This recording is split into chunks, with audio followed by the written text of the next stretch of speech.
Happy Easter! I bet you're all there looking at your Easter baskets, maybe looking at some chocolate in them. I can't wait to eat chocolate because I have spent the last 6 weeks of Lent not eating chocolate. So today I'm going to.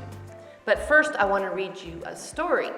Now this story is not like the ones I read, the last 3 books I read. This is a real life story. It's the story of Jesus as he comes to Jerusalem just before he is crucified, and then his resurrection on Easter morning. So let's read. Long ago, in a land called Judea, a man named Jesus taught people about God's love. Word of his teaching spread throughout the countryside. People came from all over the land to hear what he had to say.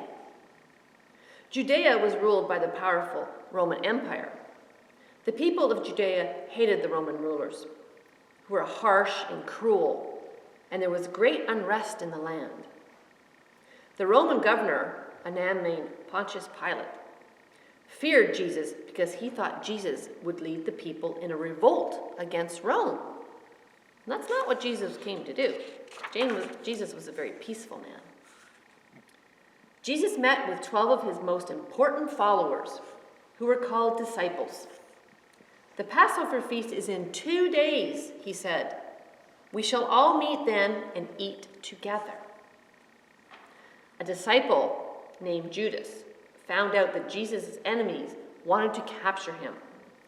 Judas met with them in secret. He offered to point Jesus out to them in return for 30 pieces of silver. They agreed to the bargain.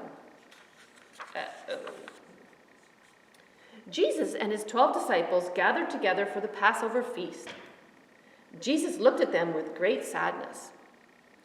One of you will betray me to my enemies, he said. The words Jesus spoke upset the disciples. They stared at each other in horror, like, not me, no, not me. Judas leapt to his feet. Master, is it I? He asked. You have said it, Jesus answered. Jesus held up some bread. He blessed it and gave it to the disciples. This is my body, he said. Take it and eat. He lifted up a goblet of wine, blessed it, and gave it to his disciples. This is my blood, shed for many for the forgiveness of sins. Take it and drink. The disciples did as Jesus had commanded. That's where we get our Sunday communion from this event. I shall not drink wine again until we drink it together in heaven, he told them. Jesus went to the garden at Gethsemane. He asked his disciples to come with him and keep him company while he prayed to God. After a while, the disciples fell asleep. Jesus sadly watched their slumber. He knew he would soon be leaving them. Suddenly, Judas arrived with a large band of men. He went up to Jesus and kissed his hand. This was the signal Jesus' enemies were waiting for. They drew swords, surrounded Jesus, and led him away. Terrified, the disciples fled. When Jesus saw what had happened, he regretted what he had done. Judas tried to return the silver, but it was too late. Roman soldiers took Jesus to a place called Golgotha. There he was crucified in the Roman fashion, along with 2 thieves. Before he died, Jesus asked God to forgive those who had betrayed him. One of Jesus' followers was a man named Joseph of Arimathea. He asked Pontius Pilate for permission to bury Jesus, and Joseph tenderly wrapped the body of Jesus in fine white linen and laid him in a tomb of rock. This is the tomb here. 2 grieving women, Mary Magdalene and Jesus' mother, Mary, watched as Joseph closed the entrance with a large stone. See this big stone? Very, very heavy. Jesus' enemies were uneasy. They knew Jesus had said he would rise from his tomb 3 days after his death and ascend to heaven.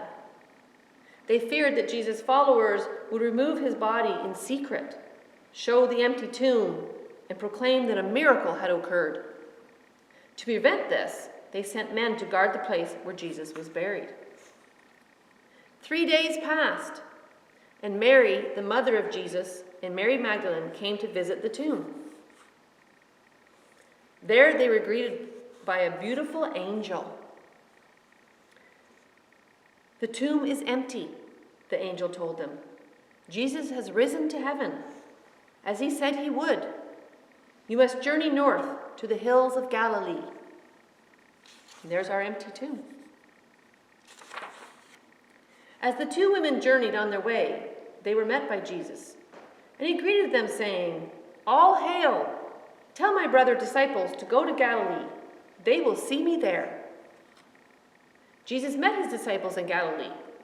He spoke to them, saying, "Go among the nations, teach my words, baptize the people in the name of the Father, Son, and the Holy Ghost." And Jesus comforted them, telling them to remember that he would be with them always until the end of the world. These events in the life and death of Jesus became the Christian holiday of Easter. The final week of Jesus' life came to be known as Holy Week, which begins with Palm Sunday. On that day, the Sunday before Easter, Jesus had entered Jerusalem, and people greeted him waving palm branches. It has since become a tradition for worshipers to receive palm branches or little crosses made of palm fronds in church on Palm Sunday. The Passover meal that Jesus ate with his disciples took place on a day that is now called Maundy Thursday. Maundy comes from a Latin word that means command. At this meal, Jesus commanded his disciples to love one another. The meal became known as the Last Supper. Good Friday, also sometimes called God's Friday, was the day when the Romans put Jesus on the cross. This was how Romans executed their condemned to death. The cross became a symbol of Christianity, and the followers of Jesus came to be called Christians. Easter always falls on a Sunday because Sunday was the day that Jesus ascended to heaven. Jesus' ascent to heaven is called the resurrection, and that's what we celebrate today in church. The word Easter comes from the name for an ancient celebration that welcomes spring. People joyfully celebrated the rebirth of plants and flowers after the long winter, which we're all waiting for too, aren't we? This is why spring flowers are used to decorate churches and homes for Easter. The favorite and most beloved of Easter plants is the beautiful white Madonna lily, or most people call it the Easter lily. Looks like this. Christians consider Easter their most important holiday, or holy day.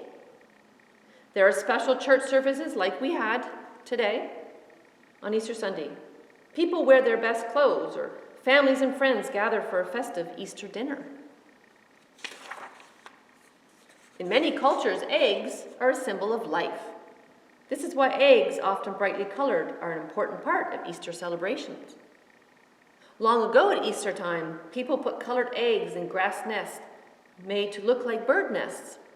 Today, people decorate Easter baskets with ribbon and spring flowers and fill them with colored eggs and Easter candy, kind of like what I did here with my Easter basket. In Ukraine, this is a country in Europe, women make beautifully colored and decorated Easter eggs called pisanki. The word means written eggs. And can you see the lady here? She uses like a special wax, a special pen to do that. So this is what we call here. A special pen is used to draw designs on eggs with melted wax. When the eggs are dyed, the places remain white. And after dyeing is finished, the wax is melted off, leaving beautiful designs on the eggs. Pisanki are often presented to relatives and friends. They are treasured gifts kept for many, many years. In England, Scotland, and Ireland, and Wales, and that's where my ancestors are all from, many people believe that the sun dances as it rises on Easter Sunday. People get up early in the morning and gather outdoors to watch for this to happen. And in many places, It is an old custom to call friends and relatives on Easter morning with the greeting, Christ is risen, to be answered with, He is risen indeed. And that is our story of Easter. So I hope you have a happy Easter today. I hope you got some chocolate in your basket. Maybe like me, you've been to an Easter service.